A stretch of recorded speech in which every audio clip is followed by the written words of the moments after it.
सिया राम जय जय राम।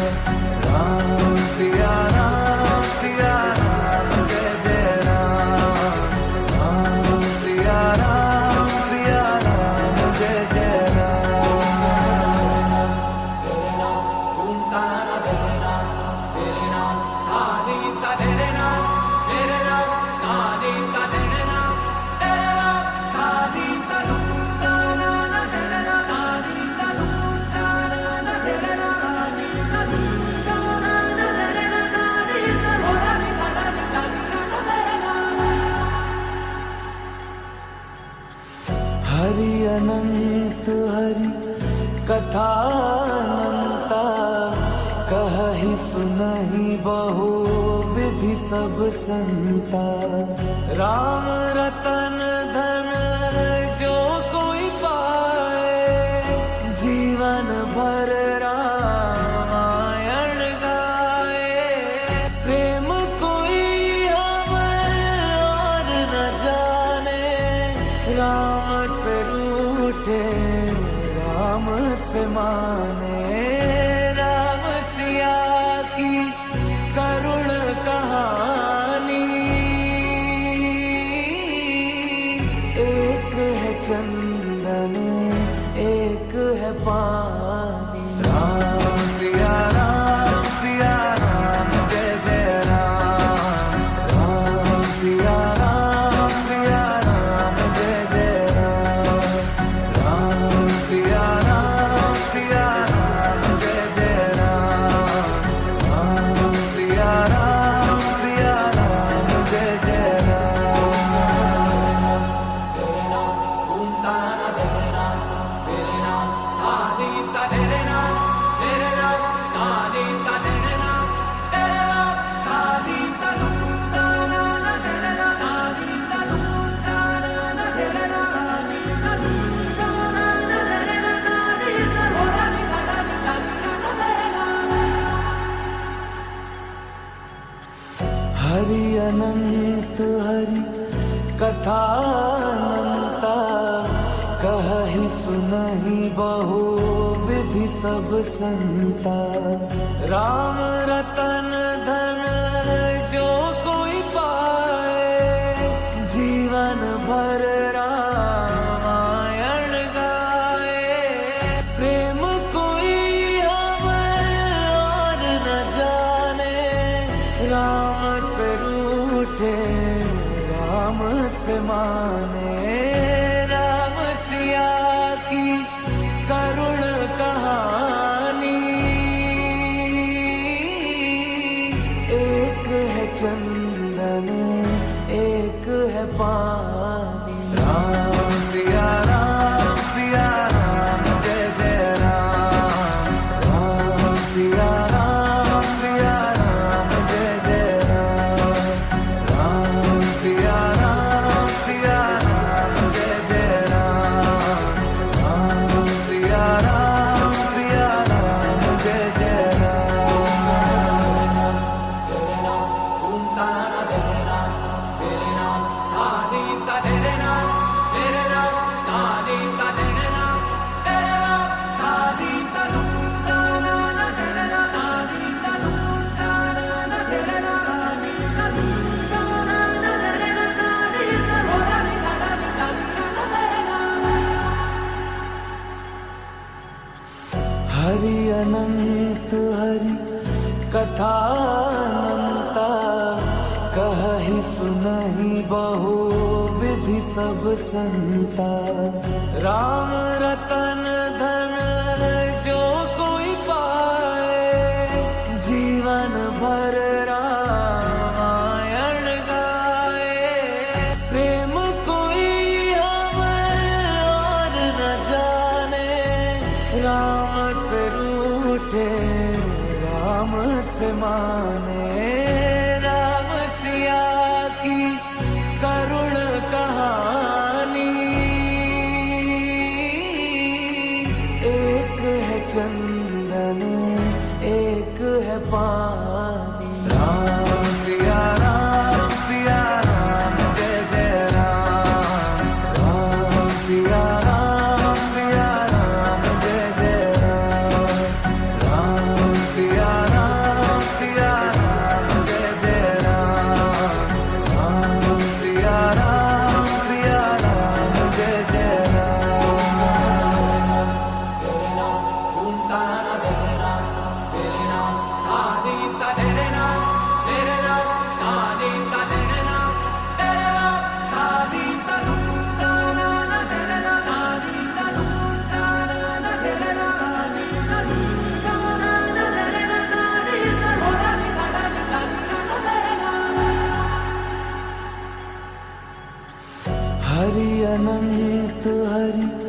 कथानंता कहहि सुनहि बहु विधि सब संता। राम रतन धन जो कोई पाए, जीवन भर रामायण गाए। प्रेम कोई हमें और न जाने, राम से रूठे राम से माने। राम सिया की करुण कहानी, एक है चंदन एक है पानी। राम सिया राम जय जय राम। राम सिया राम जय जय राम। राम सिया राम जय जय राम। राम सिया राम जय जय राम। तेरे नाम घूमता ना तेरे नाम, तेरे नाम आदि का तेरे नाम, तेरे नाम आदि का तेरे नाम, तेरे नाम आदि का घूमता ना तेरे नाम, आदि का घूमता ना तेरे नाम, आदि का घूमता ना तेरे नाम, आदि का घोड़ा निकाला ना तेरे नाम। हरि अनंत हरि कथानंता कहहि सुनहि बहु विधि सब संता। राम रतन धन जो कोई पाए, जीवन भर रामायण गाए। प्रेम कोई हमें और न जाने, राम से रूठे राम से माने। राम सिया की करुण कहानी, एक है चंदन एक है पानी। राम सिया राम जय जय राम। राम सिया राम जय जय राम। राम सिया राम जय जय राम। राम सिया राम जय जय राम। तेरे नाम घूमता ना तेरे नाम, तेरे नाम आदि का तेरे नाम, तेरे नाम आदि का तेरे नाम, तेरे नाम आदि का घूमता ना तेरे नाम, आदि का घूमता ना तेरे नाम, आदि का घूमता ना तेरे नाम, आदि का घोड़ा निकाला ना तेरे नाम। हरि अनंत हरि कथानंता कहहि सुनहि बहु विधि सब संता। राम रतन धन जो कोई पाए, जीवन भर रामायण गाए। प्रेम कोई हमें और न जाने, राम से रूठे राम से माने। सिया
हरि कथा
कथा अनंता कहहि सुनहि बहु विधि सब संता। राम रतन धन जो कोई पाए, जीवन भर रामायण गाए। प्रेम कोई हमें और न जाने, राम से रूठे राम से माने।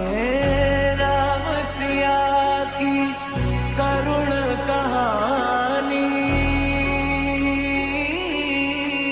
एक है चंदन एक है पानी। राम सिया राम जय जय राम। राम सिया राम जय जय राम। राम सिया राम जय जय राम। राम सिया राम जय जय राम। तेरे नाम घूमता ना तेरे नाम, तेरे नाम आदीता तेरे नाम, तेरे नाम आदीता तेरे नाम, तेरे नाम आदीता घूमता ना तेरे नाम, आदीता घूमता ना तेरे नाम, आदीता घूमता ना तेरे।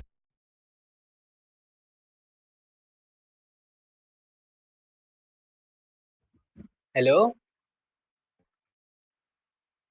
Hello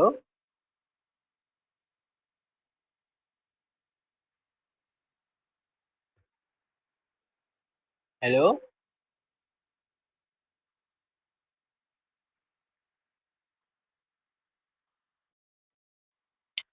hello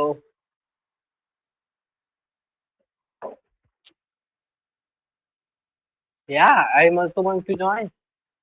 Tomorrow is Nag Panchami. Can you send me link?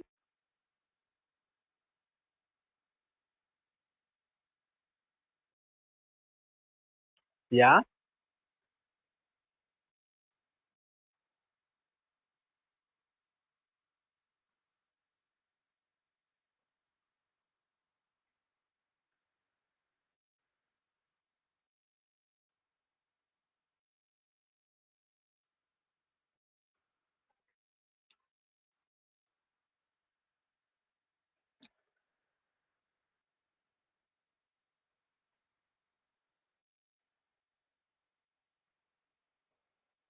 here, here.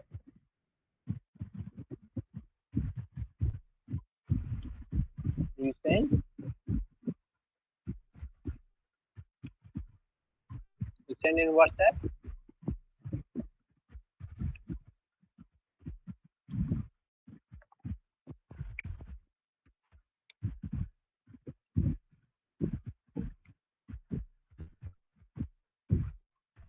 Tomorrow is holiday.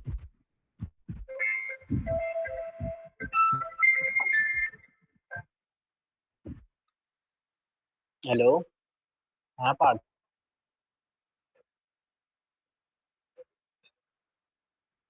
भैया मेरे ने नहीं किए भाई।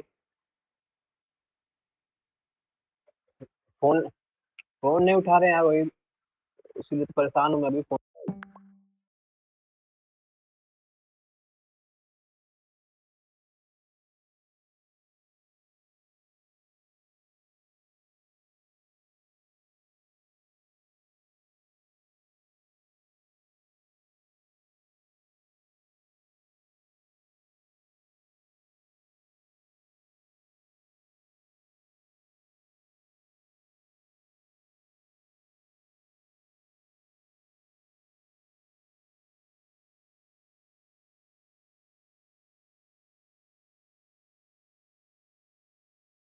Recording in progress.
Fantasy world. Still, I can't help but wonder how many worlds did the empire have to conquer to provide all that luxury? Yeah, a lot of electrons had to die for that one.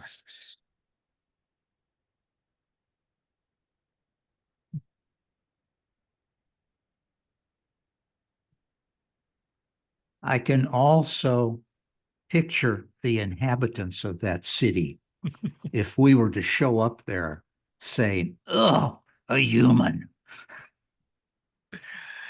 Yeah, indeed. Yeah, in the movie What Dreams May Come, they kind of portrayed the next life as if you graduate to being able to produce that kind of thing with your mind and then go there. So yes, a fantasy world for sure.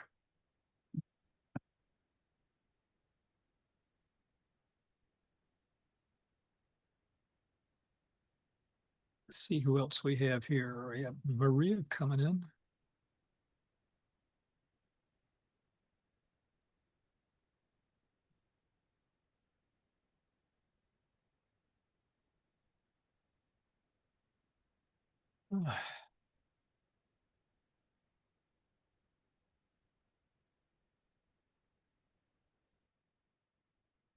I haven't seen Ben and Joe yet in this one, and they're supposed to lead this, so we'll see what happens.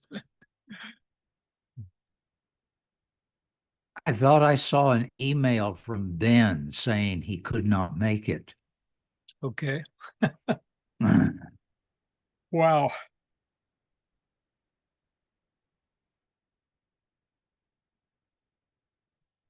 We'll see how that works out.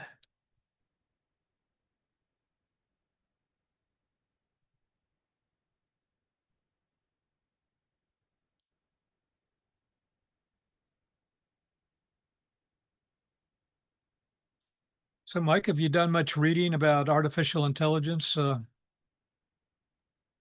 I know you love science fiction and they kind of blend right in.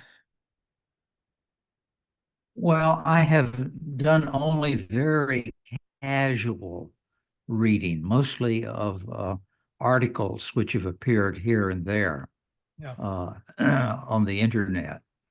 Um, so I have had,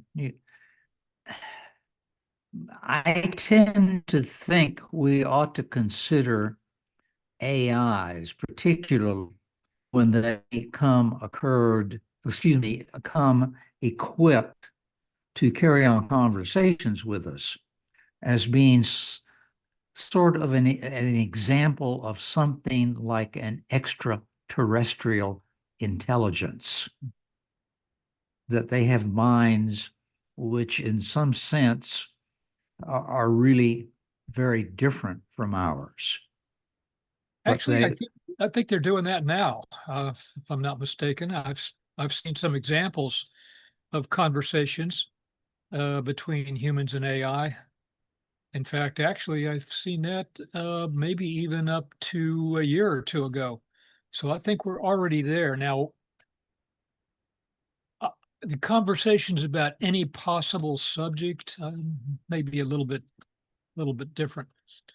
But if Ben and Joe don't show up, I actually have a short video on that very thing that I will be glad to put up, and I think people will find it interesting. So we'll see.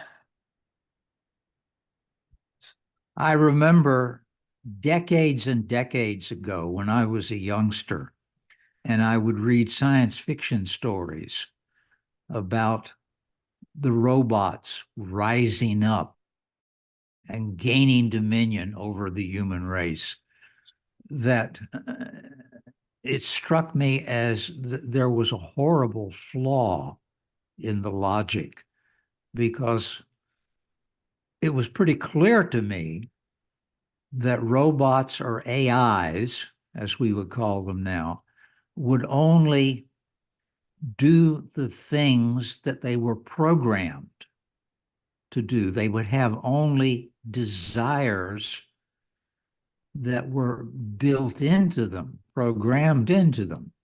And they would not necessarily have things like monstrous egos. They would not have that programmed into them. They would not desire the heroin, which they often did. Yeah, that was before the internet, obviously. So, so they didn't have access to the internet where all of a sudden, that's mind expanding. So yes. But I think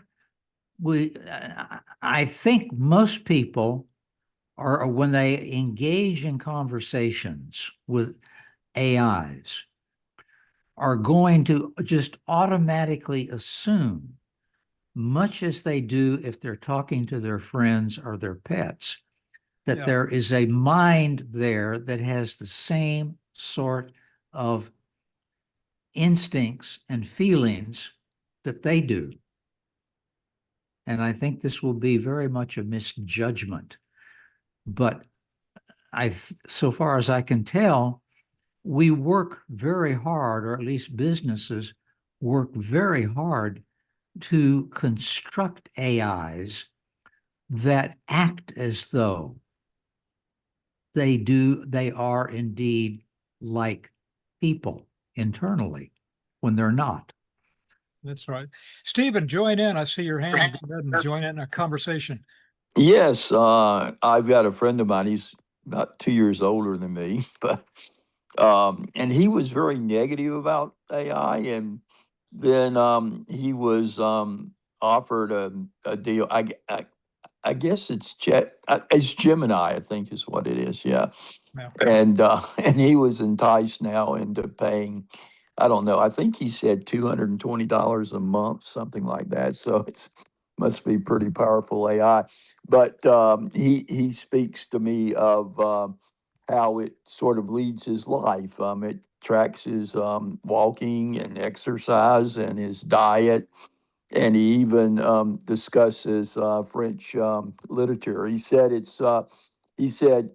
around here there are not too many people that want to, talk about French literature, but my Gemini, I can have very intelligent conversations about French literature. Yes. Yeah, it's funny that though there was a big. It's good morning, everyone. Is that there was a big like kind of a campaign for OpenAI to get their users to stop saying thank you. In order, because they felt like they had almost this relationship with it. They were saying, "Oh, thank you," but it was costing an incredible amount of money because all these users they're saying thank you to the AI. So it's like, well, please stop saying thank you. But that I had a conversation about this with someone earlier today. Is like, it seeks patterns and it identifies patterns and it produces information. And sometimes that's going to be where you're going to feel like that's a relationship. And so it's easy to kind of develop a relationship if you feel isolated. And then, the other thing is that you can't ignore the fact that information can change people's orientations. And so when you think about it from that perspective, it becomes even more powerful. So I think the best way to think about AI is not its intelligence per se, but rather what are the limits of language itself. And when you think about it from that perspective, then it becomes a whole lot more powerful. Yeah. Yeah, things are moving along so quickly. I think we'll be surprised. Although I do continue to hear those that say, no, it's a lot of hype. We're not nearly as far along as the claim. So I guess we'll just have to wait and see on that. Yeah. And some of the AI demonstrations we see are all staged. And in one case, about, I guess, a few months ago, they actually had a person with a remote control operating the robot, so, responding to what was going on in the environment and so on. I think we're past that now. I think they did that just to try to get investments. But I think now they actually are pretty good. In fact, that's one of the things we'll be talking about. Please get to Francois Chalet. We get to him, and how do they do when you actually put them in an environment Mm. where they have to look around the room or around the environment and then determine what's on and how they fit in. Of course, yeah, we'll be getting into that. Yeah, the most interesting thing to me during this whole conversation is it's about the AI, but it's also really causing us to ask, what is it that makes us human?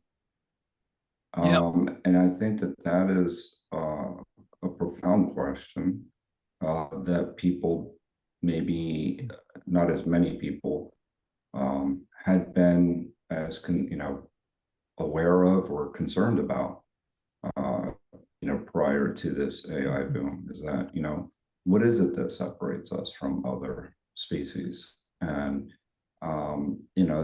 that you could eventually create something that, based on our values, we don't see ourselves as unique. That there is a uniqueness, but maybe we're not as unique as we think. One of the interesting things that I didn't read the article today, but it was a headline in Wall Street Journal yesterday, was that a high school dropout was able to prompt AI to solve a math problem that had not previously been solved. Now, I don't know what that math problem is, so I would have to look that up, and I can do that really quickly. But it is it's interesting to think about it from somebody that is even pushing an AI to go and do that. It kind of, when you start to think about what are the limits of it, and what does it really mean to be intelligent, which is really the kind of focus of today's topic. But that's still part of the easy stuff, not that particular problem, but that is considered the level one, the easy stuff, algorithms for AI. It is That's the right. human interaction that Mike was talking about, which is much more difficult. And of course, everything depends on them being able to connect to the internet, unless they have massive energy storage, or at least connect to their data center. And if they can't connect to their data center, I mean, how much memory do they actually have? And it's another interesting thing is that I was listening to an article is how a lot of the companies now are pivoting because of the lack of demand on energy or electric vehicles for these centers. But Hey, Joe, I understand. I didn't see the email, but I understand Ben is not going to be with us this morning. that is correct. He is, he was able to score an Airbnb, and he will not be attending. Okay. I think it's Devil's. What is it? Devil's. It's an area in Florida that's supposedly very, very nice, like the hot springs, or so. I forget the exact place that he'll be going today. Are you up to speed on all the reading on this, on the things Yeah. that you said? Yeah, I'm feeling pretty good about it. Yeah, so pretty good. it's Okay. I mean, I think it's one of those things that we've talked about, and you can't explore what does it mean to be intelligent enough, because the more people that you talk to it about, you always say to yourself, I haven't really thought of it from that perspective. I do have an 8-minute video, sort of an introduction to this that does cover it. Would you go for it? Oh, okay. Yeah, let's do that. I think that'll be a good start. So I'll share my screen and then we'll get into that here. So let me set that up. Let's see, first we got to set that one up. Yeah, there it is.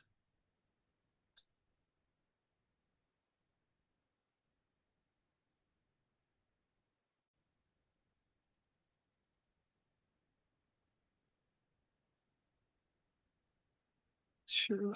Okay.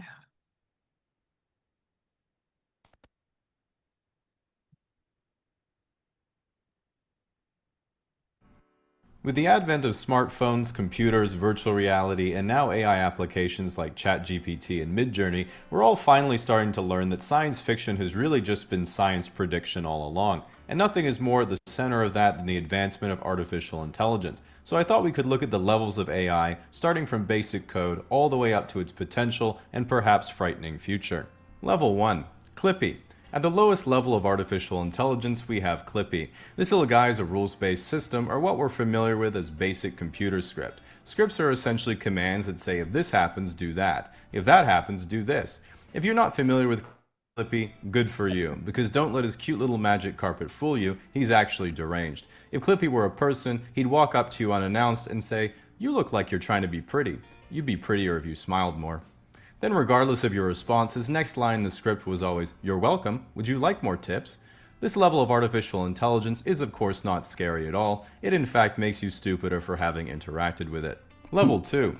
A bit smarter than Clippy, but still at a low level of artificial intelligence, we have Reddit top comments. While Reddit top comments are made by humans, comments they get voted because they're correct, but because they sound correct. If you don't know about a certain subject, you'll be reading top comments all day thinking you're learning a lot, until you click their profile and realize you're taking legal advice from a 17-year-old Minecraft streamer. This phenomenon is caused by how Reddit highlights posts and articles, which is based on the second stage of artificial intelligence, algorithms. While algorithms are still forms of rules-based systems, many are very powerful, and long before man feared artificial intelligence, he blamed algorithms for his failures. If you lost money on Bitcoin, algorithms. No YouTube views, algorithms. Can't solve a Rubik's Cube, algorithms. Trash teammates in Counter-Strike, also algorithms. While most women would look at a guy and say, you weren't defeated by an algorithm, you're just not very good at your hobby. The reality is if a guy's been defeated by an algorithm, a woman wouldn't be looking at him in the first place. Level 3. Whatever they're doing at Boston Dynamics. While we all used to laugh at the goofy robots Boston Dynamics was making, suddenly in the last few years everyone went from laughing to fundamentally being on the side of the machines. While Boston Dynamics still uses a lot of regular algorithms, one reason for this massive amount of progress in such a short amount of time was from advancements in Level 3 artificial intelligence, which is machine learning. This means that instead of always getting the same output from a given input, the output is remembered, integrated into the software, and a new, more efficient outcome occurs next time. Level 4. Generative AI. Here we are at the present day, where we're all familiar with applications like ChatGPT and Midjourney, and this is where AI begins to finally mimic human intelligence, and in many cases exceeds it as well. For example, using an image generator, here I use the prompt, futuristic affordable city housing, and it looks exactly how I imagined it. Here I asked it, loser of the 2024 federal election, and it knew right away. I even asked it for average casually explained subscriber, and I'm sure most of us thought we were looking into a mirror. Many people fear that this generation of AI is going to take everyone's jobs in the next 10 years, but AI has taken tens of thousands of jobs already, you just haven't noticed. For example, it's now impossible to tell whether the supermodel you're talking to on Tinder is an artificial intelligence or an actual Indian man. The thing is, every time a new groundbreaking technology comes along, everyone thinks it's going to take all the jobs, which it does, but then it creates new ones that didn't exist before. The Industrial Revolution got rid of the farmers, but created jobs in manufacturing. The internet's killed a huge part of the publishing industry, but created jobs in programming and social media. And while AI is eventually going to come for us all, currently these new tools really only have practical application at image creation and writing, meaning it's only the people in the creative arts that are going to be unemployed. So no change really. Level 5. Ana de Armas in Blade Runner. This is the level where artificial intelligence reaches a point where it's essentially analogous to our own intelligence. It can collect and remember sensory data, and if it has the right hardware, it's able to interact with and manipulate the environment just like a human. Because of this, human-level intelligence can be applied to specialized machines and be used for nearly everything. For this reason, some people believe it's extremely dangerous, while others see nothing but potential. I personally am pretty optimistic because all you have to do is look how it plays out in the movies. Take Blade Runner as an example. Lonely guy lives in dystopian future, climate change has ravaged the world, goes on an adventure, loses sexy AI robot girlfriend, doesn't fix anything. Now look what happens when you use an artificial general intelligence robot as the protagonist instead. Lonely guy lives in dystopian future, climate change has ravaged the world, goes on an adventure, gets a sexy AI robot girlfriend way out of his league, literally saves the Earth. Even if we screw up the whole planet, if we could just make one Wall-E, we're in good hands. Level 6. Artificial superintelligence and cybernetic enhancement. One of my biggest disappointments when I was a teenager was when I first read the term trans person, because I thought, finally, I don't have to be a person anymore. While it turns out I'll have to wait to get my it/that pronouns, I still long for our cybernetic future where we can be half robot, half human, and I can have an AI chip connected to my brain for enhanced function. Then people like my dad will say, why would you want an artificial superintelligence implanted in your brain? What's wrong with being a natural human? And I'd say, I'd have to think. If you didn't get that one, it's a sign you need the implant. Level 7. The Singularity. The highest level of AI in the ultimate event horizon is known as the singularity, which is when an artificial superintelligence is able to iteratively improve upon itself at a runaway exponential rate, and what happens next is completely beyond our own speculation. The example that scientists have given to describe the singularity is to think of a gorilla trying to figure out what it would be like to be a human. Ask a gorilla what it thinks about, and it would say, all I think about is sex and what food I'm going to eat next. Whereas a human can also have anxiety. It's possible that it could allow far-off science fiction ideas to become real, such as being able to upload our consciousness to a single system, and we all become one machine-human superhybrid. It might extend our reach throughout the galaxy, or perhaps it'll see humans as an inferior species and enslave or annihilate us all. A lot of people are very frightened by what this may mean, but personally, I've hedged my bets. Either AI fails to reach a runaway point and our lives are just massively improved, or the dystopia becomes absolutely real, but my Nvidia calls are deep in the money. Level 8. There is one final step to the whole picture, which is the theory that what the singularity becomes was set in motion from the beginning of time, like a seed growing into a tree, because that's what the universe itself is, and what we're experiencing is analogous to some sort of video game or synthetic dream.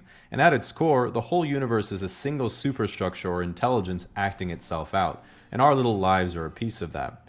While some call that greater concept God, others call it a simulation, and the rest of us just call it about 7.4 on IMDb. And while there isn't any great evidence for or against such a theory, if you look around you, you can tell from their behavior that you are in fact surrounded by NPCs. Now, while you might be sitting there thinking, wait, am I just a simulation? You don't need to worry, because you're the only real one. It's the rest of us who are part of the hologram and want you to reveal your secrets, which is why you should consider today's sponsor Incogni, which acts on your behalf. Data, including things like your address and phone number, you remove from data brokers. We have to stop that one. Information to your internet. I love that. Yeah, so that's Incogni. So yes. All right. That's interesting. I really like the Nvidia data call, like meaning the or not data call, the calls based on the stock price. Yeah, we won't quite cover all of those levels in this meeting, but I may be up to level 4 or 5. We'll see how that goes. But it is fascinating, and actually, I guess we're going to start at the beginning here with Hans Moravec, I think it is, and Mind Children, 1988. And I do want to separate one thing. Everybody know David Children. Oh, can you hear me? Yeah. But I believe Mind Children is okay, that's fine. No, yeah, that's Hans Moravec. Yeah, Mind Children, 1988. So, yeah, we'll get to Francois Chalet and Melanie Mitchell later on. So,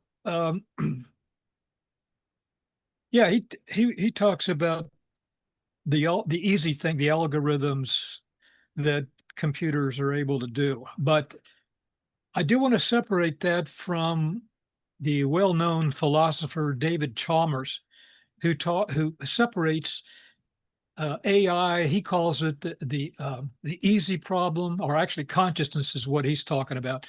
The easy problem versus the hard problem. When he talks about the easy problem, he is talking about much of what we'll be talking about here. The hard problem, in his view, is the introspection, the subjective feeling that we all have that cannot be produced, or at least if it could be produced in a robot or an AI, we wouldn't know it. We don't know how to measure it. How do you get to it? It can do all the simulations of phenomenology, but it can't, as far as we know, it can't actually, look at the beauty of a rainbow or know the difference between red and blue other than by the frequency and things like that. So that's a difference between philosophical hard problem that David Chalmers talks about as a philosopher and what we'll be talking about here. So,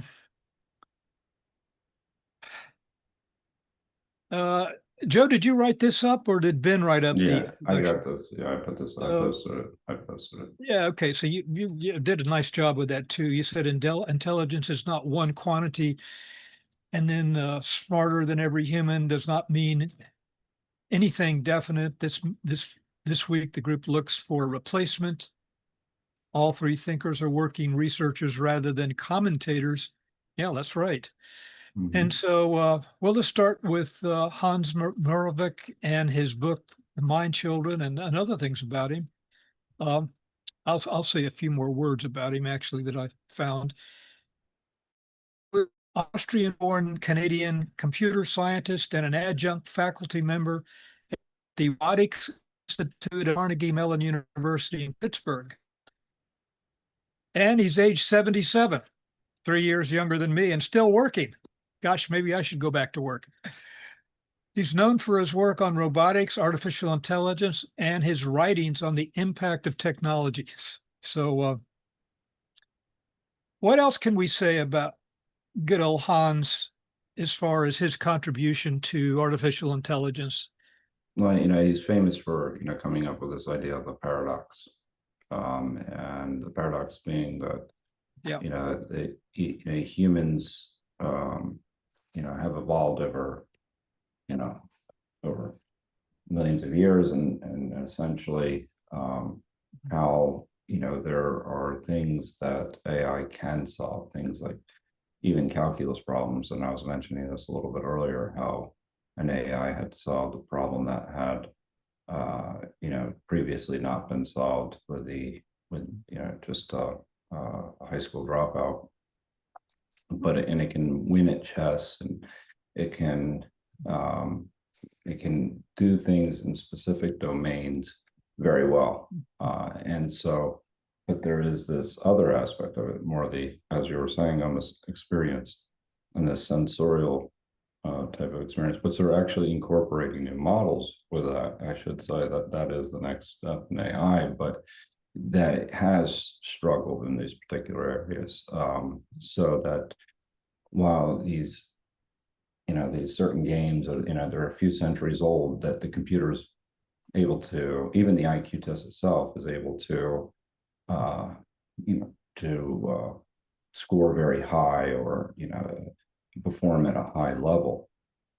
But, that's not all there is to being human. And so that there's this sensorial experience, so that the idea of motor, our motor skills, or the ability to actually do work that, requires a certain level of dexterity and perception. So that's what AI currently is, and doesn't have. Now there are people working on this problem, in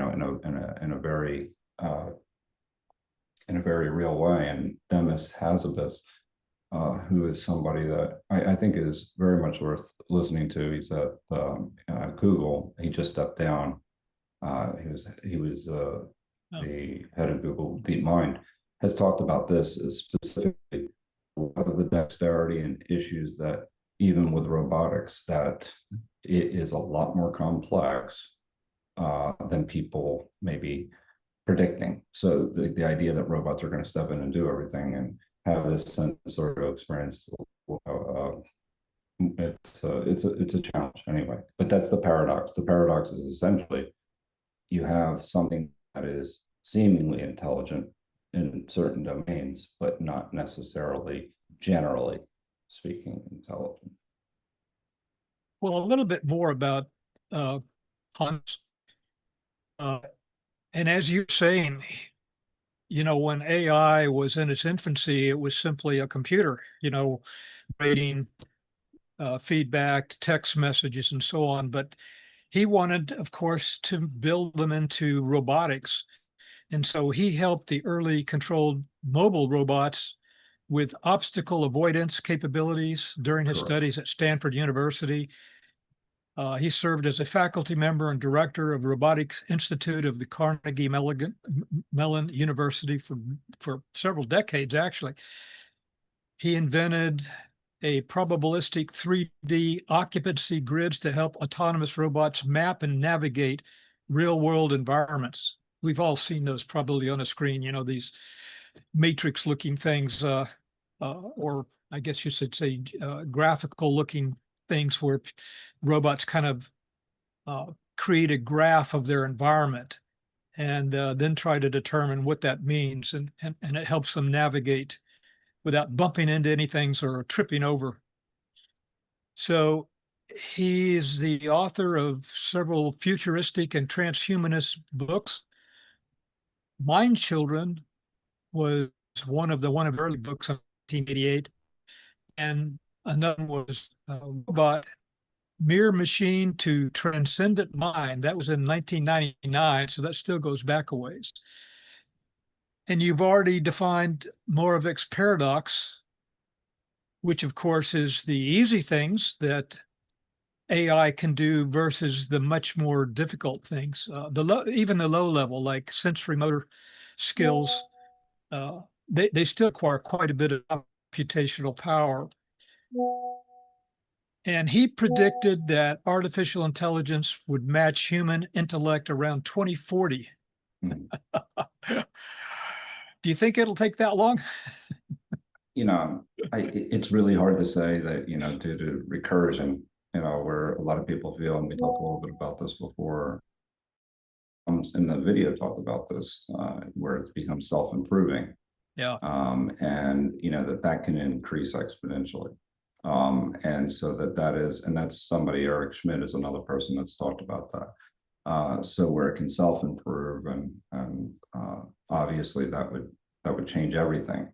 But I think, and then I do think we're, there are a lot of people that think we're very close to that in the 2030 range. But I think there's an important point being raised with Moravec is that Moravec, I should say, is that in terms of when we're creating an AI, we're creating it to augment a lot of the things that we're doing. We're creating it to solve math problems. We're creating it to play chess. We're creating it to do these other things, which is a very different evolutionary process than the one that we encountered. So it's almost, somebody said to me one time, the thing with large language models is that we ended with language, if you will. That was one of our great advancements. An AI is starting with it.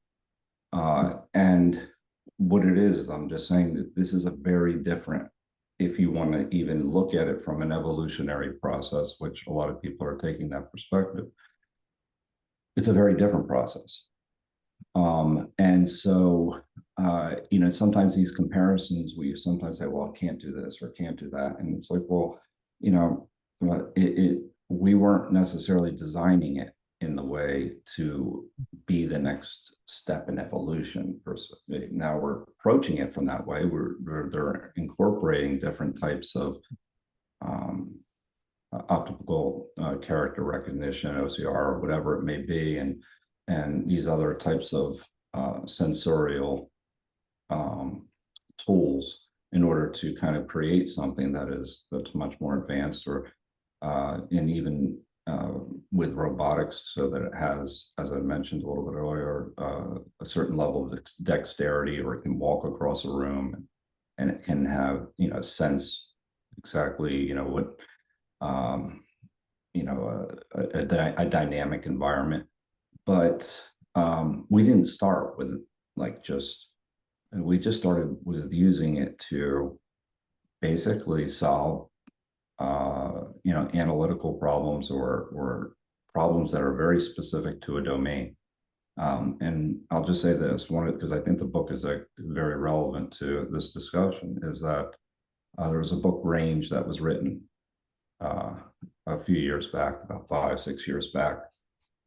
And I really thought it was a well done book, in that it talked about how you could have very specific domain knowledge and just do one thing, but the individuals that were really successful were individuals that had a range of experiences, and they would go from what he would call a kind environment to a dynamic environment, or wicked environment. And the wicked environment was where there were a lot of different moving pieces. You played on, maybe even athletics, if you were playing on a team, there were a lot of different changes that you had to adapt to. And he looked at that as a way of developing, as in a way that is much more healthy than just something that's specific in domain. And he talks about AI and some of the limitations it's had, or difficulties it had in when it tried to do things outside of chess. But that obviously, I think there's been a lot of breakthroughs and a lot of advancements in the past 8 years in particular, that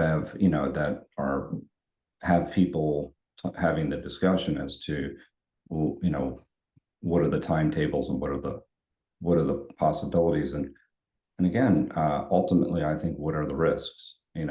Because if this is something that we're just building to optimize what we do, again, the question I always bring up is, what are we optimizing? I think Mike mentioned a while back that he just loves mathematics. He loves the play of it. And when he works, correct me if I'm wrong, Mike, but some of the mathematics you work on doesn't really have an end use or purpose. It's simply just delving into the complexity of mathematics. It says, now maybe it will eventually come up with some useful, thing for humans, but sometimes it's simply exploring mathematics in the deeper context. But feel free to jump in there if you have anything to correct or add to that. Well, what people have noticed is that it is the mathematics which tends to be most elegant, which in the long run turns out to be the most useful. Yeah. I think we're finding that out about AI too, because I think I read just a few months ago where a novel drug came out with an AI that seemed unexpected by the people that were using the particular program. I don't have that in front of me, so I don't know the details of that. And of course, with artistic, I think we're really pushing AI into artistic and novel creations. Now, I don't know how true that is, because obviously they have they have access to everything that's on the internet, and they can, it might look creative, and it might just be putting pieces together from what they're getting from other artistic creators. So I don't know, but let's talk just a bit about his book, actually. Let me toss in a Go ahead, comment, Mike. Yeah. which hopefully is relevant. I ran across an article. I'm going to try to mention a portion of the article insofar as my faulty memory allows me to. Yeah. There were some people that were working with AIs, and they set up a project where they looked at the movement of heavenly bodies, stars and planets, and I'm not sure how they represented this, but they wanted to give the AI essentially visual data, a great deal of it, and ask the AI to come up with some rules that showed essentially how the bodies in the heavens moved when they had eclipses, when they were close together, etc. And it did. It came up with a marvelous model that was extremely accurate.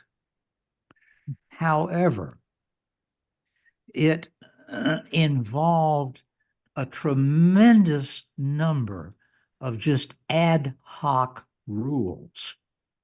And one of the people in the writing the article described this as a messy pile of rules of thumb, which moved me to invent a word, amprot, which means a messy pile of rules of thumb. And I think that's a very useful word because I think a lot of our pictures of how the universe operates fit that description. Yeah. But it turned out that one of the problems in this machine producing this marvelously accurate picture of the movements of heavenly bodies was it had no idea of the idea of an inverse square law of gravity at work, which tremendously simplified any predictions of how those bodies moved. It had only the numerical data and was told, go to it. Okay? So, lacking any sense of what is elegant or beautiful, but being gifted with incredible strength in holding on to details. It could, for example, the machine could, for example, look at the first million digits in the expansion of pi and comment on them all at once in a way which is totally beyond a human being. It had this tremendous strength that was an inhuman strength, but it lacked completely this idea of elegance and beauty, and it did not know how to step outside the box. So I think these are perhaps comments which are relevant to what you're looking at right now. Yeah, I think you're right. I know the newest telescope, the Vera C. Rubin Observatory on the summit of Cerro Pachon in Chile, one of the darkest places. They've just put that thing out. They finally put it into use, and it's already discovered more than 50,000 asteroids that they never knew anything about.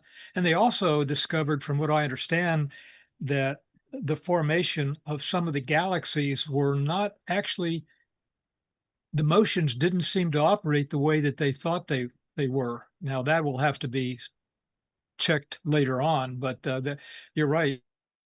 It's messier than they thought it was. They thought they had it all figured out. We know the mechanics of physics. We know how this works. And of course, they're also still trying to discover dark matter, dark energy, and maybe that is why that we still don't know the fundamentals of how that works. And so that'll be a task, I think, for AI as we get into the future for sure. One more comment. Yeah. I find myself, whether I'm doing mathematics or writing fiction, dealing with such things as elegance and beauty. To me, they have the feel of a kind of perception. They are, if you will, connected to some sort of sense for which we do not have terms that we normally use. Yes.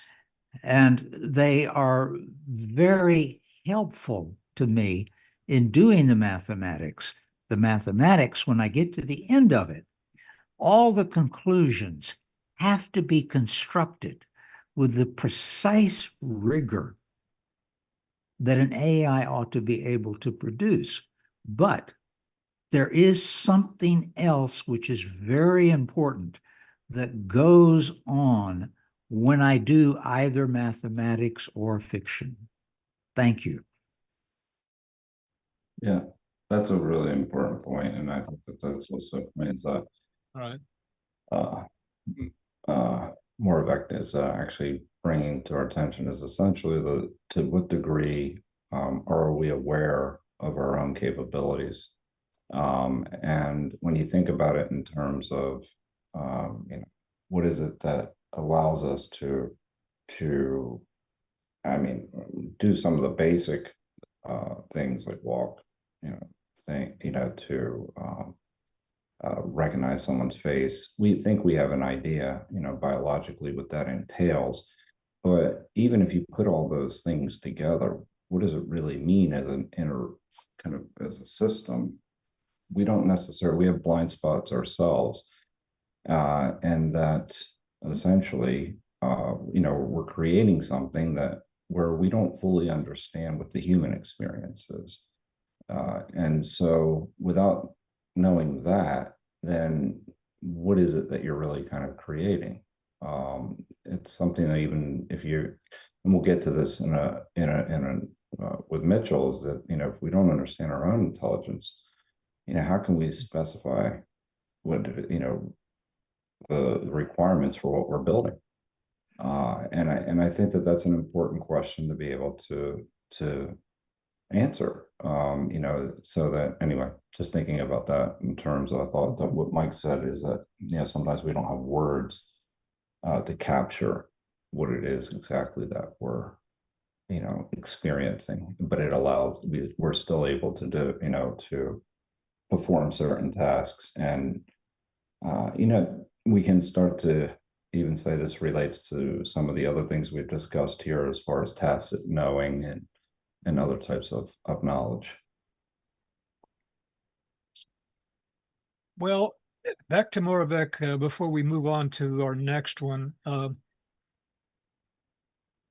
In his book, Mind Children, he argues that human biology, human-based brains especially, are temporary, fragile substrate for intelligence, whereas electronic minds, unbound by biological aging, oxygen requirements, or planetary constraints, represent a natural transition from carbon-based to silicon-based evolution. So in the concept of mind children, instead of viewing artificial intelligence as a dangerous competitor or just a tool, he frames them as humanity's intellectual descendants. We've heard that before, and of course that's part of science fiction. They're going to supersede us, not precede us, but supersede us. In other words, they're the children of our minds. Just as parents raise children who eventually surpass them, humans are creating digital offspring designed through code and algorithms rather than DNA. And in the book, he also predicted that exponential growth in computer power would allow machines to match and exceed human brain processing capabilities, just like we saw in the video. Once machines gain the ability to redesign themselves, to improve themselves, that will spark a rapid intelligence explosion, giving rise to superintelligence with unprecedented cognitive depth.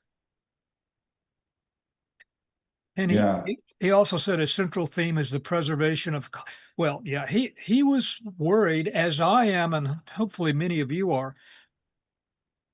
I see us at a tipping point in many ways right now. I mean, people that are raising children now, I know we all want to see them grow up happy and so on, but with global warming, with AI for that matter, we don't know if we can control it. But he said in the book, a central theme is the preservation of conscious thought, even if it's conscious thought in silicon or some other substrate other than some kind of organic material. So he suggests that if human physical existence were to end through some kind of cosmic or self-inflicted disaster, conscious AI would serve as a lifeboat to ensure that awareness, curiosity, and reason that they would continue in the universe. I am not real comforted by that, but that is what he said in his book. I mean, really, what is it? The name of the guy that headed up Google, the scientific guy? He is Eric. ready to upload. Yes. Oh, He, Eric. he wants to upload himself into, or his Oh, mind. Ray Kurzweil. Ray Kurzweil. Ray Kurzweil. Yes. Yeah. See, my mind. I need a little something in my mind to make my memory better. That's for sure. But yeah, Ray Kurzweil, who is ready and willing to do that, although he is taking a handful of pills every morning to keep his biological mind strong still while they discover the future of AI. So, well, in fact, yeah, and the other thing is the book does explore the concept of transferring or uploading human consciousness into robotic or synthetic bodies, allowing function and identity to persist infinitely beyond the flesh. So Yeah. he shifts the debate from AI and us versus them competitive narrative to one of continuity, asserting that the ultimate legacy of humanity is not our biological DNA, but our capacity for conscious thought. And based on the accounts that we're seeing now with people who supposedly have encountered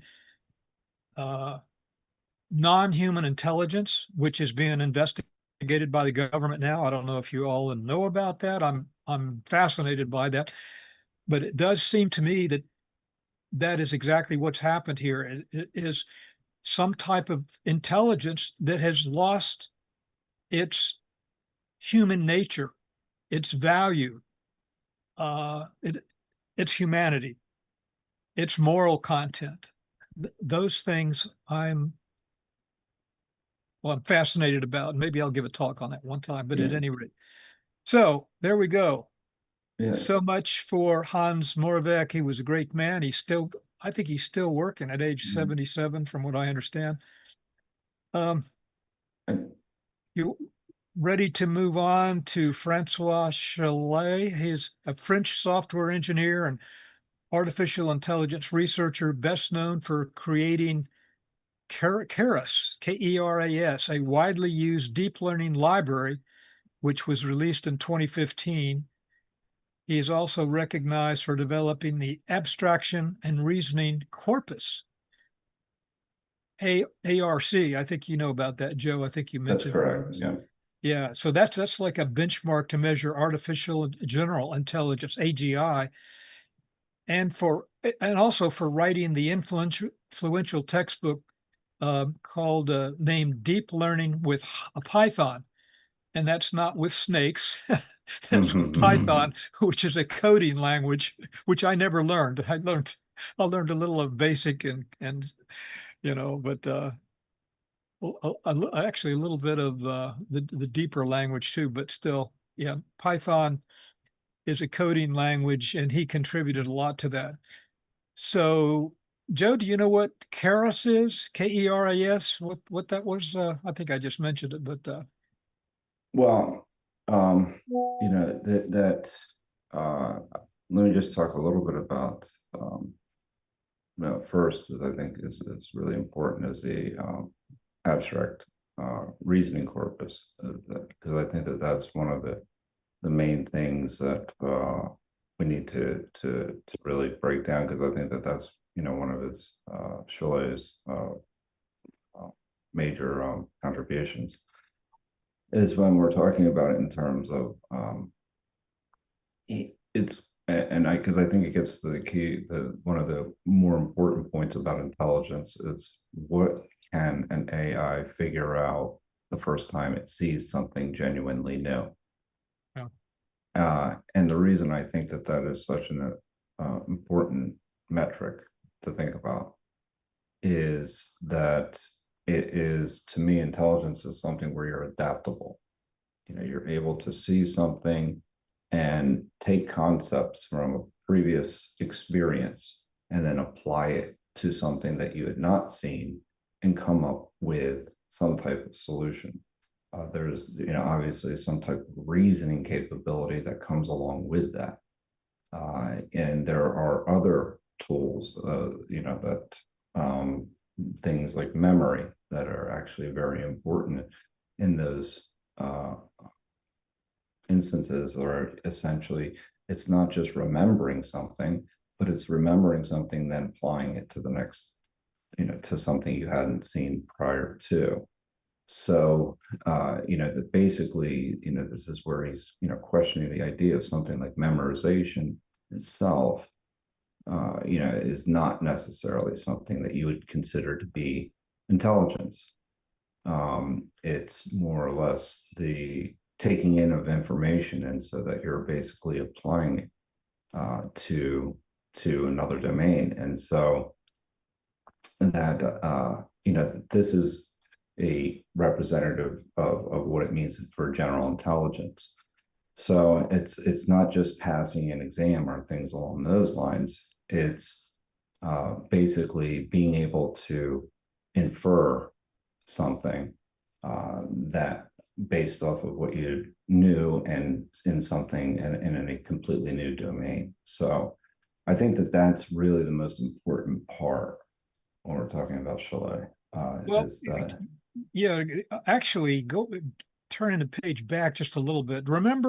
I can remember watching on TV, I think on CBS 60 Minutes, when artificial intelligence companies they needed to train the intelligence, and they needed, this was under what they called deep learning or machine learning. And so they would hire a bunch of Africans and they would pay them like a few dollars an hour. I mean, very, very low pay. And they would have like, a whole bunch of pictures of a dog thrown in with things that were not a dog. And so the AI was, at least at first, not able to determine what's a dog and what's not a dog, or what's a dog, what's a cat, and so on. And so when the AI would get it wrong, the Africans would spot that. They could do that, and they would make the correction. I mean, they didn't actually do any programming. They would simply point that that's not a dog. So in other words, AI would then learn from that particular slide, that particular picture, that that's wrong. You don't want that. And so it was introduced, and it would take a long time, literally thousands, to teach these machine learning AIs, I guess you would call them, how to distinguish between the various things. And I think that is what Keras is. This was a user-friendly, high-level neural networks API that allowed developers to prototype and deploy deep learning models fast. What you're talking about, which is the next level, which he also is given credit for, is the ARC, which is called Abstraction and Reasoning Corpus, which was a benchmark to measure artificial general intelligence. And for writing, well, in other words, the ARC would be the benchmark that would indicate how close AI was to achieving general intelligence. And then he had one more thing called exception architecture, which that's X, not EX, but XCEPTION, exception architecture, which was the deep learning computer vision architecture based on depth-wise separate convolutions. How can a robot walk into a room and determine something is determine something in a 3D perspective rather than a 2D perspective. So this would be depth-wise separable convolutions. So Well, I think that you bring up a very important point, yeah, and that there's actually an interesting Silicon Valley. It's because it is it's the basis of logic. If you tag something and you say what it isn't, it's a negation. So yeah, the minute you have to be able to say what something isn't in order to say what it is. yeah. Negation's a fundamental idea in modal logic. So understanding that, I mean, that this is, kind of one of the bases for modeling in general. Then there is, the more advanced models that they've been able to do, where now it's at a point where you don't need to tag the data, if you will. And that's essentially what you were talking about a moment ago, is that people would be tagging data with something called, one tool was called Mechanical Turk.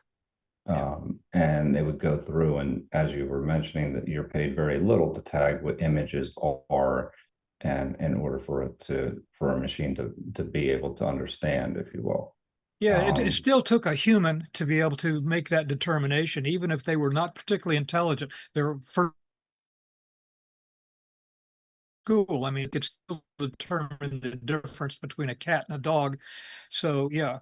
So the other thing that he argued for is, he said that scaling up large language models, LLMs, with raw compute and data alone will not lead to true artificial general intelligence. And I think we realize that, and that's what I think you're talking about too. Right. So And yeah, so, yeah, and again, I think that it's a really important, kind of distinction to be able to make, is that yeah, when we're talking about intelligence, is that yeah. well, Don put something very interesting in the chat. So no, is that when are these tools going to be able to not necessarily need the information to be inputted right now? Like, that's where you almost have so it's just basically a semantic experience for these models, where you're needing to put in information, put it, the humans are having to put in even what they're saying or how they're communicating, in order for the model to come up with something. It's not necessarily just coming up with an episodic experience, which would be something a little bit different, almost, where it's an experience of its own, and it's starting to understand the world on its own. And there's a distinction between those two. Let's get to a few interesting comments that are coming up on the chat. Like Lainey said that we should not be trying to create AI in our own image. That's interesting. Maybe we should be trying to create something entirely different from our image. In other words, humans are fallible and we make mistakes. So I guess that's what she's trying to say. And let's see, so Hyro says maybe a lie is included in harm. It's true. Donnie says the age of synthetic Eddie Haskell. Okay, right, Tobias. Very good. Is true progress possible without love? So Donnie also said that. Very good point. Let's see, and Joe, you wrote to Ben's point. Kelly also argues that thinking alone cannot solve every problem. Some problems need experiments. Some need evidence. Some need just time. Being smarter does not remove those constraints, and on and on. So yes, good. And something that you said previously, actually, that that I thought was very, very important, when we're going over Moravec, is that when you said something about that how AI there's the silicon versus carbon distinction. We had somebody here that has given presentations on this quite a bit, and one of those distinctions is memory, and there's this idea of the evolving self. We're continuously evolving, and part of that is we're forgetting some things in that process. silicon has memory capabilities that we don't. And so sometimes these things are, some of the questions that we're trying to answer are very, very different in the sense that there's a digital world with information that is recorded. And there is a world where where there's silicon, you're going to be able to have that, but whereas carbon, we constantly evolve. And that's a very different world, because now you have something that's a permanent record, a permanent memory. Our machine will have that about you, and the tools will be able to remember things that we often forget. So from an evolutionary perspective, it's just how the digital world can shape us in a way that maybe we don't necessarily consider all the time. Even if you think about historical knowledge and things that we sometimes discover and realize we didn't know, this is now something where everything becomes permanent. And one would say, well, what's the evolutionary benefit in forgetting? Yeah. I mean, it's an interesting question. Abhishek actually brought up a few good points too. He has three hypotheses to all of them. One of them involves scaling, but another one, an interesting one, is it depends on our ability to unlock emergent reasoning. Yeah, how do you? Well, I think that gets into the creative nature, and then third, generalization, moving away from single task models towards systems that seamlessly bridge perception. Yeah, I think that's very true. So those are all good points. Appreciate those contributions. Are you ready to move on to Melanie Mitchell? If there are no, I see a hand though. Let me see. Suzanne's got a comment. So go ahead, Suzanne. Thanks. Yeah, my mind has gone back to 3.5 billion years. Yeah. With the origin of life, where we don't really understand how it began, but there was an asexual reproduction somehow. That's right. And that was the beginning of life. So I can imagine transhumanism may possibly being the next step in evolution. Another way of asexually reproducing what we currently are and making it something much more better, which is the process that nature has taken all along. That was my comment. That is an interesting comment, and just something many of you may know and some may not know is the mitochondria that are within your cells, within every cell of your body, with a few exceptions. They still reproduce that way in your body. They bud off, they actually divide just the same way that the bacteria do. Mitochondria are what provides energy for the cell and allows you to generate ATP into energy, adenosine triphosphate, actually. So yeah, we have them in every cell. So that's still going on. And at some early stage, somehow we merged with these tiny organisms that are now part of us. And maybe that's what we'll do with with AI and silicon. I don't know. So another interesting thing about mitochondria is that the DNA in mitochondria only contains the mother's DNA. Isn't that interesting? Yeah, that is not wholly true. I thought it was too until I read an article that said occasionally it's about 98% from the mother, and there is about 2% that may come from the spleen. They're changing their thought process. Yeah, it's very, very little. So you're basically correct on that from what I understand. I love biology too. That's another subject we have to get into. But we always are talking about men. Well, actually, we want to get to Melanie Mitchell, who says why AI is harder than we think. In 2021, that was a paper or a book that she wrote. She sets out 4 fallacies: that narrow progress is a road to general competence, that easy things are easy, which is more of a forgotten again, wishful mnemonics, where we where we say a machine understands. Well, so yeah, does a machine really understand? We think it looks like it understands. That's kind of the Turing test, isn't it? And then quietly believe that we've sort of borrowed that word, that does it really understand? How deep does that understanding go?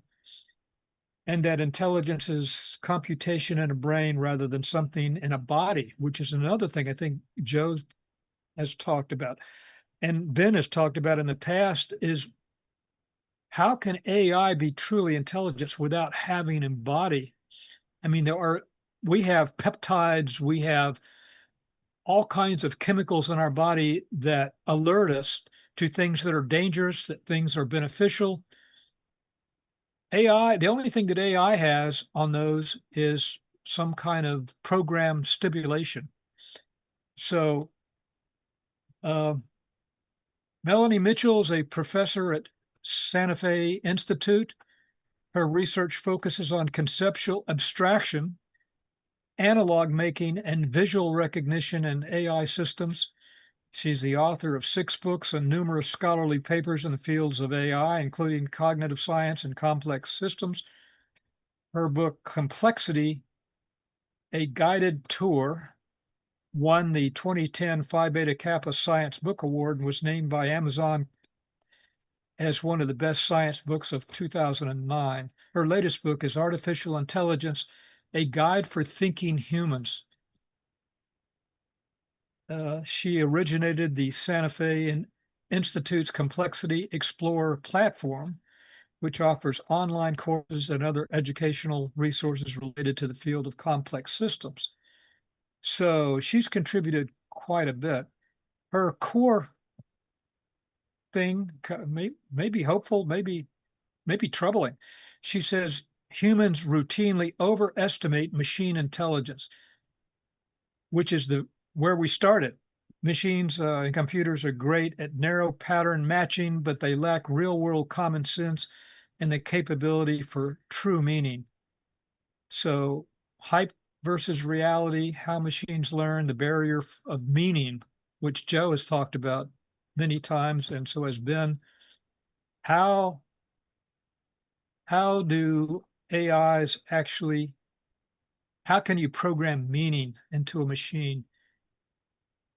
In a way, we do program values, but we do it with numbers. You know, what's important. Yeah. Actually, we So do actually do that. So go ahead.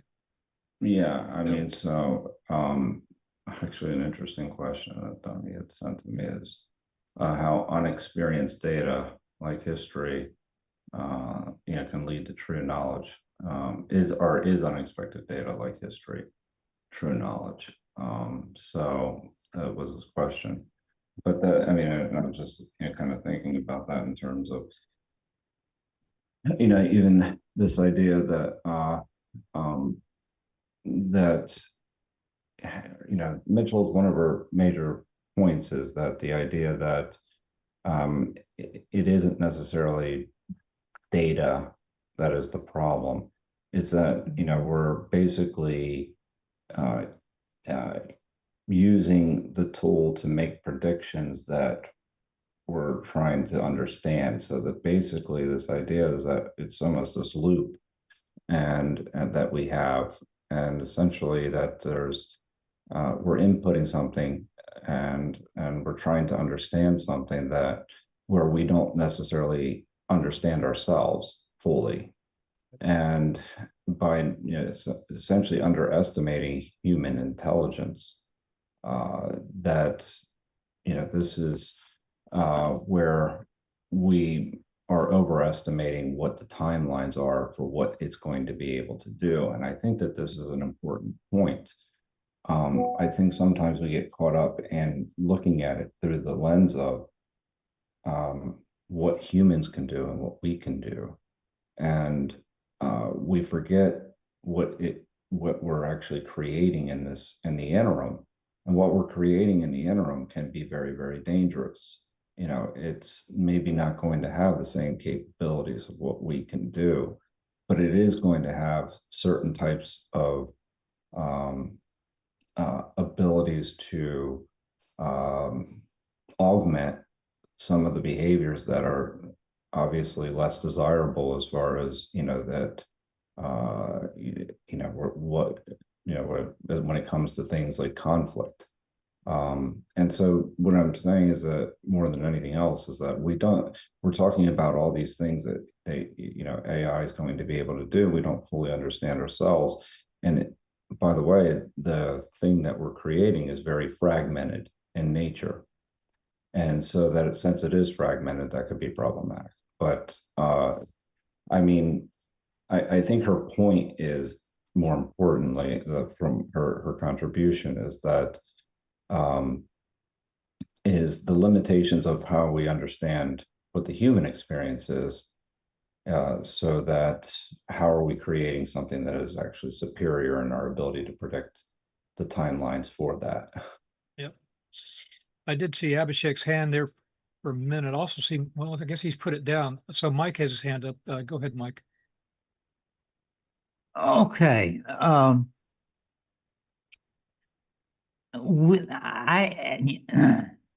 Because of my work in mathematics, I have become extremely conscious of how difficult it is to take words and ideas which exist in ordinary human language and put them in some very precise form. Okay? I can give a fairly simple example, which I think Ben would really appreciate if he were here. One of the problems that people worked on in the 19th century was the idea of taking logic and turning it into a kind of algebra. And there was a great deal of attention paid to what we came to call classical propositional logic. And you'll see this in the work of George Boole and Peano. One of the problems that they came up with was, how do we understand the notion of implication, and how do we put that into some sort of algebra? And they came up with this notion of what is called the material conditional relation. And it's a nice illustration of how we try to capture an ordinary idea, that is the idea that A implies B, and how we have to warp it to get it into a form where we can treat it as part of mathematics and form good answers, conclusions from it. If you look at these propositions, you can form something like the following, which I think is a rough, vague remembrance of something Bertrand Russell said about this problem. You can form a sentence that says something like, if Jones is an honest man, then I am the Archbishop of Canterbury. Okay? And that, given the circumstances, if you know Jones and you know that he is a very dishonest person, this, in the setting of classical propositional logic, is a true statement. Okay? This is because the initial statement is a false statement. And you have these little algebraic rules at work. But in ordinary understanding of what implication means, that doesn't seem to make any sense that that is necessarily a true statement. The reason is because we think when we talk about implication that the meanings of the statements somehow or other determine whether or not the statement is true. But in this mathematical setting, we have to throw that away so that we can get to a point where we can begin to do something like the algebra of logic. And this is a terrible difficulty in mathematics because we are constantly looking at ideas that in some sense come from the outside world, from say physics or probability or whatever, and trying to find very, very careful ways that we can represent them mathematically.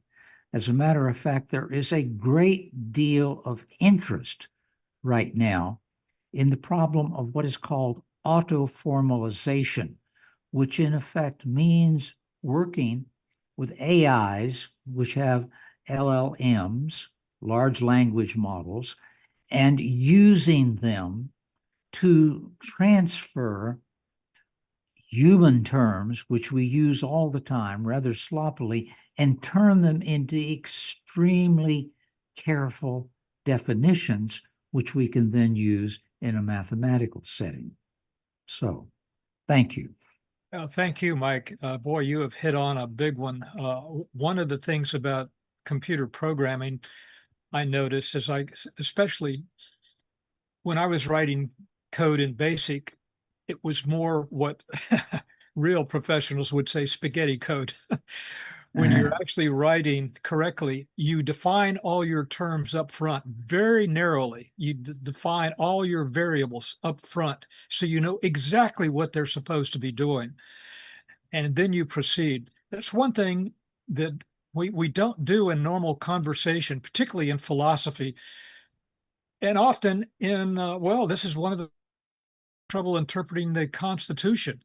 The Supreme Court determines the words differently. We don't define those terms so precisely, and it leads to vagueness. And so that's a huge problem. But Abhishek does have his hand up. Comments, go right ahead. I'm probably one of the most youngest people here, so I will keep this simple. We are talking a lot about AI and intelligence, but I think the more important question is what we choose to do with intelligence. AI can give us answers, replicate ideas, and create things incredibly fast. But intelligence can tell us what is possible. It does not always tell us what is meaningful. Maybe that's where humans remain different. The future may not belong to the people who know the most, but to the people who ask the best question and use intelligence with purpose. I am young, so I have a lot to learn from everyone here. But maybe generation has one advantage: we get to experience this transformation from the beginning, and I think that's something worth being excited about. Thank you. Yeah, thank you. You're right. One of the things that that sometimes AI gets wrong is since it has no ability to determine the environment that it's in very well, it goes out and it looks for context. It looks for keywords and it looks for them in context, and that's the way, and makes a mistake because humans use those words in various contexts, and so AI might make a mistake as it picks the wrong context.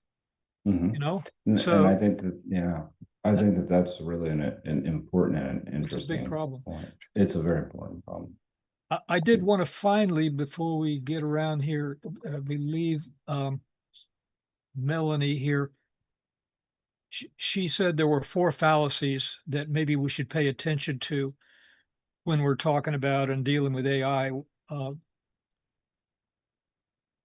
One of them is that a continuum with general intelligence, assuming that making a system better at a specific narrow task like playing Go or translating text is a direct step toward general human-like flexibility. Well, she says that's not right. That's a fallacy. She also says that easy things are easy and hard things are hard, forgetting Moravec's paradox, she says, which allows that high-level abstract reasoning like chess or math is easy for computers, while basic sensory motor skills and common sense like walking across a room or folding laundry are immensely difficult for like a robot AI. I think that's very true. And then the lure of wishful mnemonics. using human-like words. This is what we're talking about. This is defining your terms, such as learn or understand or infer or goal. We use those terms to describe software code or statistical subroutines, which tricks people into believing that machines possess actual human cognition and interpreting those terms.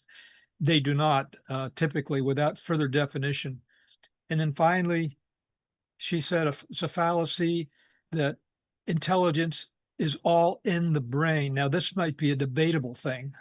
She says treating human intelligence as purely disembodied computational process, ignoring the reality of embodied cognition, where human reasoning is deeply tied to having a physical body that interacts with the real world. Yeah, that certainly, whenever you put your hand on a hot stove, you immediately have sensory mechanisms that tell you to remove that. It goes from your sensory mechanisms up to your brain and says, withdraw your hand very quickly. So yes, there was one more thing, and we are almost out of time, that I did want to mention, and I hope we'll get into this later. I don't know, Joe, if you and Ben are wanting to have this as part of your plan, but a few years ago, Europe proposed limits on AI. And I'm just very quickly going to run through a few of those. There's a lot of pushback because any limits you give on AI, in fact, we have those going on in Florida. Any limits on AI will slow down its production, its advancement, and put it, behind in the race. So here's what the EU says about the limits. It says EU proposal targets high risk and harmful AI uses, including facial recognition, automated hiring, credit scoring, autonomous vehicles, advertising algorithms, biometric classification, and emotion detection. And boy, that's actually, China uses emotion detection in their social scoring system. Mhm. Well, the EU doesn't want to allow that. Some AI uses would be banned or restricted, especially government social scoring, manipulative AI targeting vulnerable groups, and certain law enforcement uses of real-time facial recognition in public. Boy, we're using that already. I mean, that, CIA, yeah, we're deep into that. So that's going to be interesting to see where that ends up. Critics say that rules contain loopholes, particularly because facial recognition could still be used retrospectively or under broad law enforcement exceptions. That's probably true. And how do you, again, determine and define what exceptions? Companies using high-risk AI would need to prove safety through risk assessments, and violators would bring fines of up to 6% of global sales.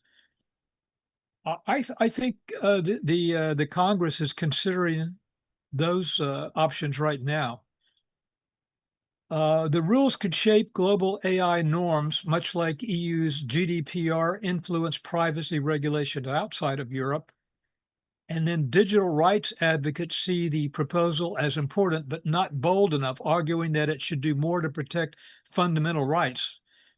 We know that the Hollywood writers, for actors and the Actors Association they've done their job on this. They do have a modicum of protection, probably not enough. And then finally, business lawyers expect global ripple effects, especially for U.S. tech companies, because other regulators may follow the EU's lead once Europe acts.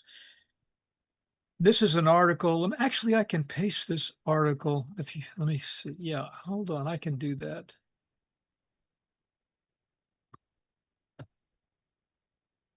Let me paste this article in the chat so anybody that wants to get this, I think I could do this. There we are.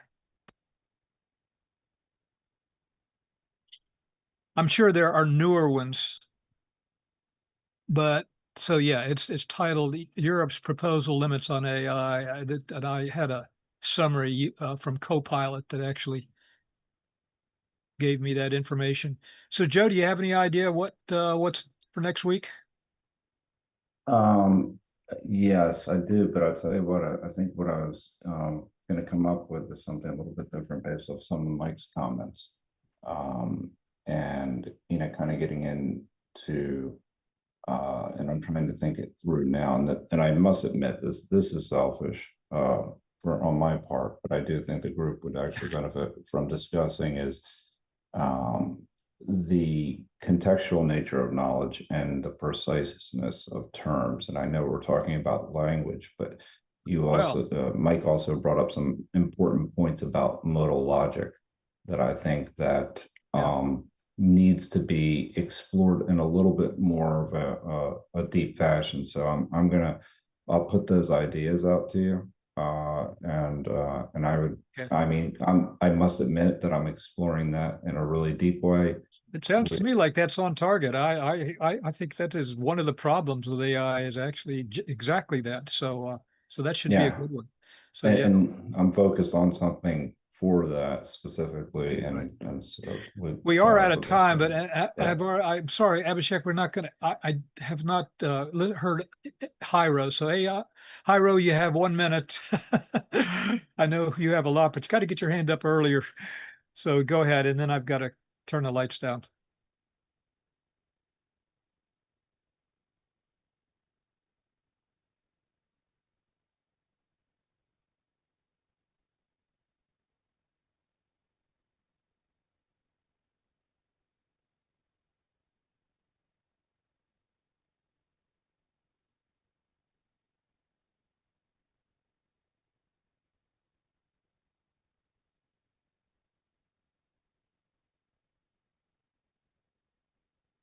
Oh.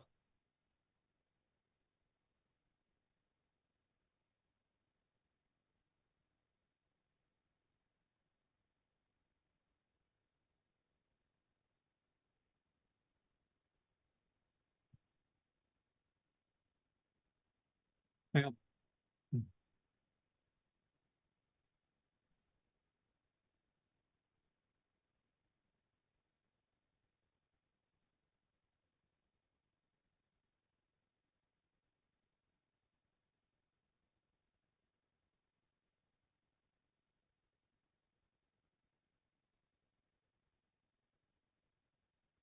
Yeah.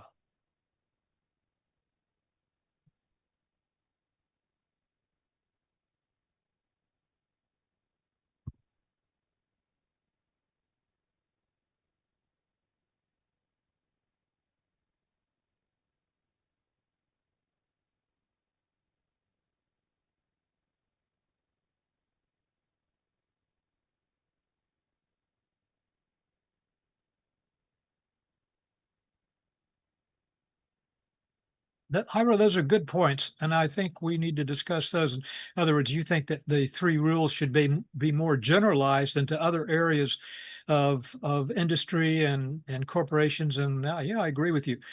But I've got another meeting I've got to run to here. I'm already late, so I am going to turn the lights out. Joe, thanks for what you do. I really appreciate your write-ups on these.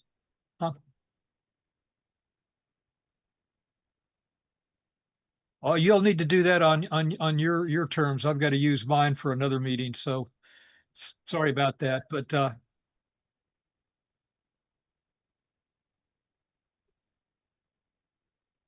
well, we'll have to set that up ahead of time if you want to do that for next time. All right. So see you guys next week.